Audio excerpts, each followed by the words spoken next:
Welcome back to another episode of Interesting True Crimes Media. I'm your host, Ball, and today we will be covering the Break My Heart case, where a woman is accused of unaliving a pastor that she was having an affair with. Whew, nobody on this earth is exempt. Alright, before I share my thoughts and opinion on this, do me a favor, hit that like button, subscribe to the channel, and please share this video so we can keep people abreast and aware of everything that's going on out here in this crazy world. Alright, thank you. Without further ado, let's go to work. This is the Broke My Heart murder trial for Latasha Daniels. Court's going to start up at 10:30 a.m. Eastern Time. This woman is accused of first-degree murder in the shooting of a pastor named Brodes Perry and the attempted murder of Perry's wife, Tabitha, back in April of 2019. The Perrys were living in Collierville, Tennessee, and they reportedly knew Daniels when they all lived in Arkansas. Court TV's Julia Janae has more. Not only have we experienced the death of Brodes Perry to violence. On April 4th, 2019, police respond to a shooting about 30 minutes east of Memphis. Once they arrived, they found Pastor Brodes Perry with several gunshot wounds and his wife Tabitha shot in the left shoulder. The rumors swelling around his murder leave us shocked and shaken. According to the police affidavit, Tabitha let former acquaintance Latasha Daniels into the apartment. Once Perry arrived home, he and Daniels spoke for several minutes. As she was leaving, she pulled out a handgun and began shooting, hitting Perry 5 times and telling him, quote, "You broke my heart." Police arrived as Daniels was reloading her gun. Police shot Daniels and she was taken to the hospital for her injuries, where she attempted to get away from police. She faces charges of first-degree murder, attempted first-degree murder, resisting arrest, and assaulting a police officer. She has pleaded not guilty. As far as the motive, reports say that Tabitha, the wife, told police she was unaware of an affair between her husband and the suspect, but she believed Daniels' actions suggested it's a possibility. That was Julia Janae reporting there. So while we're waiting for court to start up, we've got surviving victim Tabitha. She's the pastor's wife. Took the stand on Tuesday, and on cross, she was questioned whether her husband wanted to ever bring in another person into their relationship. There are some videos of the pastor that were played for the jury, and in these videos, he's talking about ethical non-monogamy. What is that? Let's watch.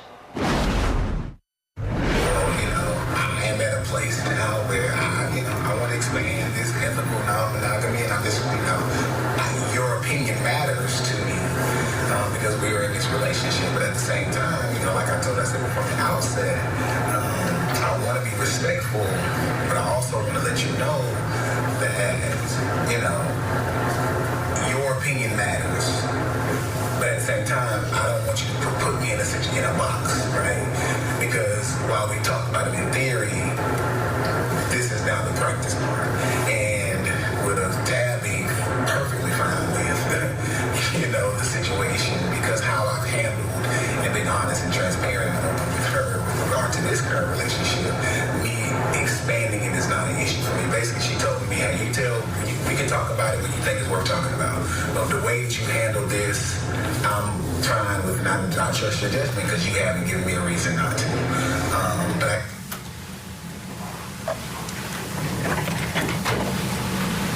So this clip is him talking about Latasha not being okay with the ethical non-monogamy, and you being perfectly on board with it. Was that true? No. Did you believe that Brodes was being open and transparent and honest with you about his relationship with Latasha? What relationship? He wasn't being open with you about his relationship with Latasha, right? That there was a relationship at all? Right. He was not transparent about that. There was nothing, to my knowledge, there was no relationship. And you never said because he was so open and honest and transparent with you with his relationship with Latasha that you were okay with him then adding another girlfriend? No. That didn't ever happen? No.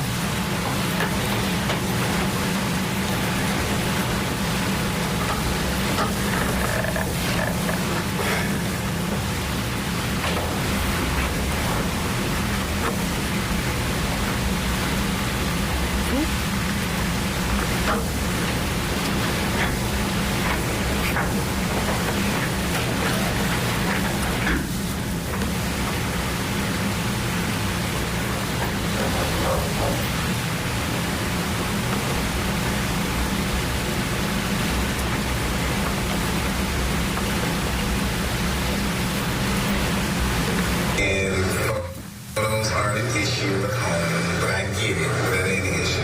I have been though, so if we're talking, let's switch subject and get a little more serious. You know, for me, our agreements have been simple, right? No exes, nobody from Jacksonville, Florida, which is home for us, and nobody in the city that you live in, that currently live in, which means anybody in Memphis. That was the case, of course, in Little Rock, outside of Girlfriend, because Girlfriend is in Little Rock. The way that kind of happened is, short version, when she decided to open up the marriage and allow me to be open inside her. Girlfriend is a therapist, right? And she didn't go to her for therapy, but she asked us some questions. And based on this therapist session she had with this other lady. And she was asking her some questions after she had just said, bro, is this what I'm gonna let you do? Blah, blah, blah. You know, it is what it is. And from there, she asked her some questions. And so she was like, I just got a couple questions for you. And, you know, they would go play tennis together. She was one of the life group leaders. And so we had rapport. Like, we had rapport. And she asked a question and was like, yeah, blase, blase, I'm thinking about this. And what do you think about this? Or what do you think X, Y, and Z could potentially become?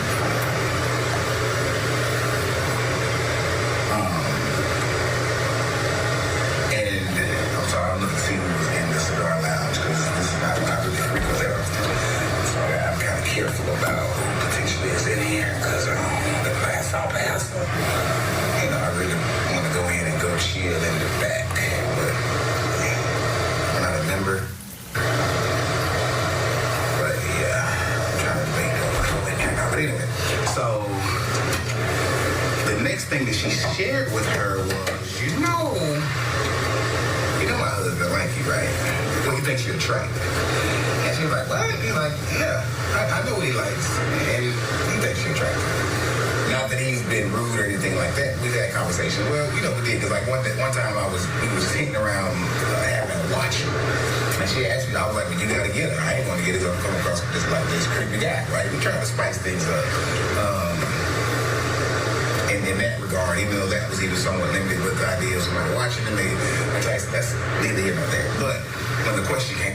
Just to pause it for a minute. In your relationship with Brodus, did you outline rules for him on being able to seek out a girlfriend? Like, no one from Jacksonville, no one from where we live. Did you make those rules up? No. So that was not true. Not true. Were you the one who initiated the conversation about Latasha? No. Did you ever reach out to Latasha about Brodus engaging with her? No.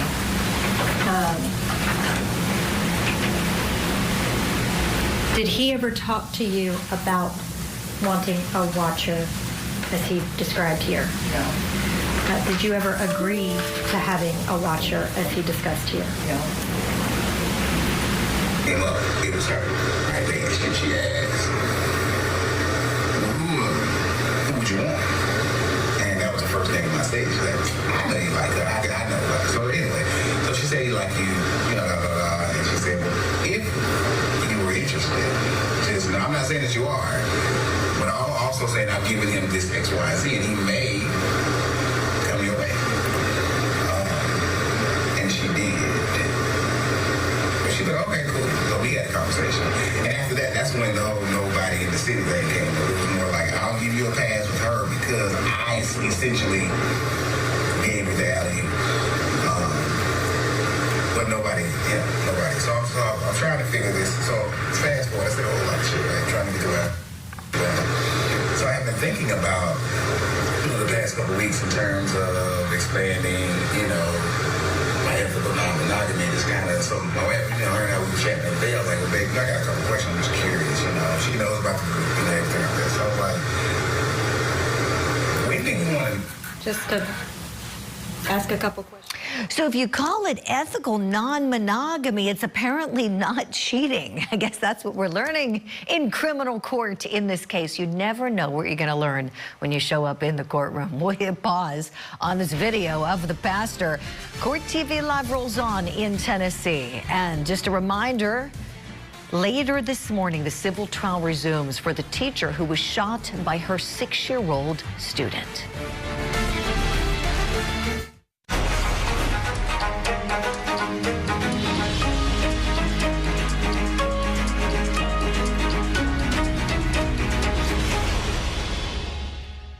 I just remember her facial expression. It was kind of like a look of shock.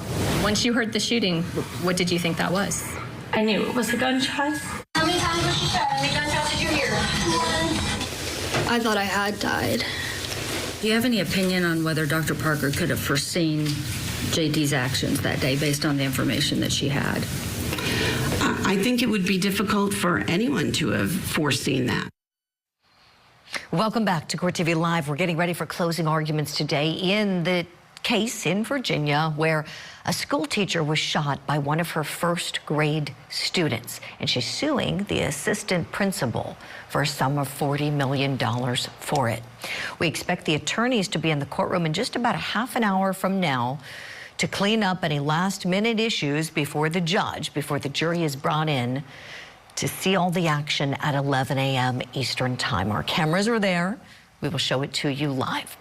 In the meantime, we're discussing the trial in Tennessee, the murder trial of a defendant named Latasha Daniels. Court's expected to start up in about an hour from now. She's accused of first-degree murder, accused of killing Pastor Broads Perry and attempting to kill his wife, Tabitha, back in April of 2019.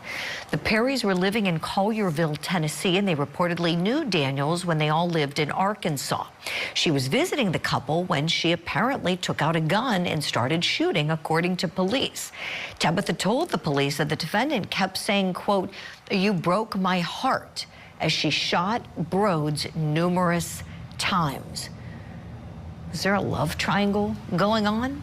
Well, the pastor was apparently into something called ethical non-monogamy. Does that mean it's okay to cheat? Let's go back in and listen to some of what the jury saw. Did you ever have that conversation that he talks about with Latasha? No. Did you ever have that conversation that he talks about with him? No. Did you ever give him the XYZ that he was talking about? No. Did you ever give him a pass for Latasha? No.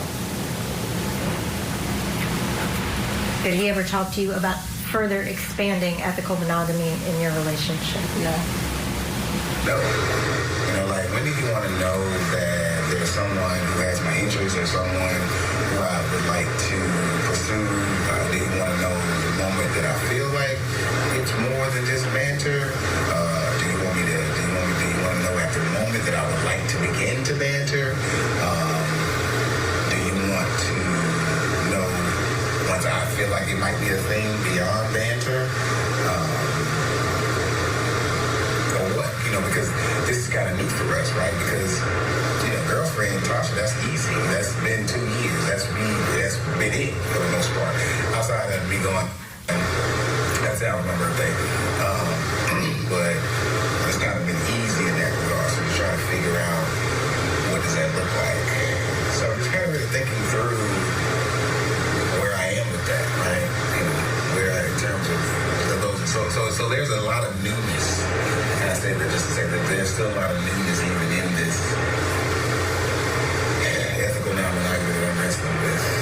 And it's fun, right? It's fun. It's interesting. It's causing us to communicate in the chat and really talk again about different things that we've kind of, in a real sense, have been settled to some degree.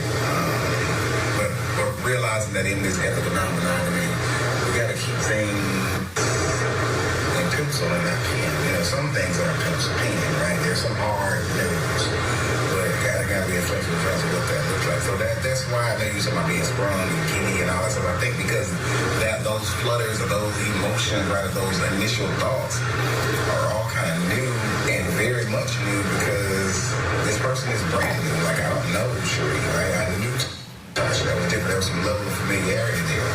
And that's typically how I've always engaged with it, right? With some level of familiarity. I cannot, whether being in the same class together during college or something like that, I've never kind of quote-unquote cold called anyone. You know, if that makes sense, because I'm not, you know, I don't think I'm that guy. So, yeah.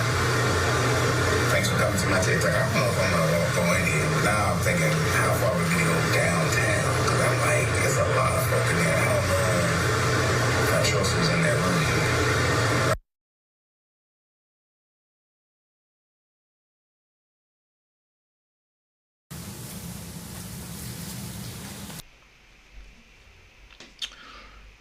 My humble opinion about this, considered based on a man of God, right? Nobody down here on earth is exempt. You know, the Bible teaches us that, you know, it's a place for all of us. But those who are considered his leaders, right, they get it worse. The commandments say, thou shalt not commit adultery. I understand, because at a point of time when I was married, I was an adulterer. When I was married, I was an adulterer.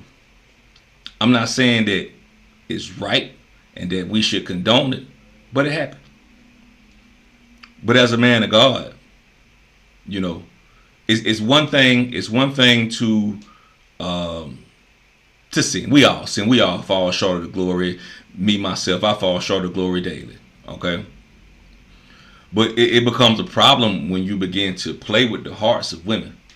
Especially knowing if you're a married man, knowing that you're not finna leave your woman, that becomes dangerous. That becomes very dangerous. You know, and they call this case, you know, broke my heart for a reason. You know, now this woman is on trial. Now, murder is murder. Regardless, thou shalt not kill as well. You know, this woman is on trial based off just, it could have been 2 minutes of bad decision fighting for the rest of her life. And if she did this, she deserved to get punished, because nobody deserved to die. Like I always say, my motto, hey, just leave them alone. You know, this is sad on many occasions, but you know, the pastors or the leaders in our community, we look to them for guidance and you know, to insight and try to be the gateway to God. You know, condolences to the family on both sides. You know, you should never play with anybody's heart. And it's a tragic story, and I hope that everybody can learn a lesson, a valuable lesson from this story. All right, get in the comment section. Let me know how you feel about this topic. And y'all already know my motto: the only time crime pays is on the internet.